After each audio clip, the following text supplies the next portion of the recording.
All right, so how to replace the clutch fluid on your Royal Star Venture or second gen Venture. It's not too difficult, more of an exercise in patience for me than anything, I think. But first of all, you see you've got a whole bunch of stuff covered up. The DOT4 brake fluid that you're gonna use is very corrosive and it'll screw up your paint, your plastics, and everything else. So you wanna be careful with that. First thing to remove, just remove these fins, 5mm. Pretty easy to do. And with the fins off, you can get to your bleeder nipple. There's just a little rubber cover. This is 8mm.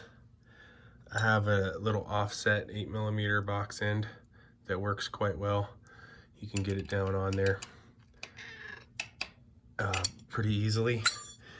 You'll need a bottle, some plastic tubing that'll fit over your bleeder nipple. So as I get brake fluid on everything here, just put your wrench on first, then attach your bleeder nipple. You'll want to have, this is nice dirty fluid in there, but you'll want to have just enough clean fluid in the bottom of the bottle that the end of the bleeder tube is submerged in the fluid so that you're not sucking up any air into the system as you do this.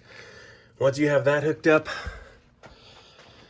you take off this cap, and I went ahead and filled up, just put fresh fluid as much as I could get without it spilling out all over the place. I did end up spilling a bunch on the floor at one point, but anyway.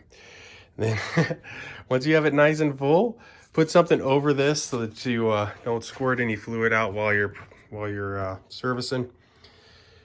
Break the torque down here, loosen it up. You should see a little bit of fluid start to come out into this tube, and you'll know that it's open enough.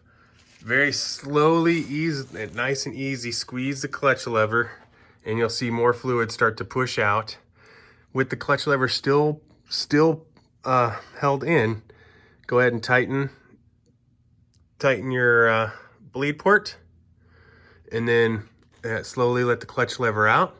And you're just going to keep repeating this every couple times. Just check the level so that you're not cavitating the master cylinder and pulling any air in. And if it starts to, whenever it starts to get a little low, just top it off and just keep going, and eventually you'll see just nothing but clear fluid coming out.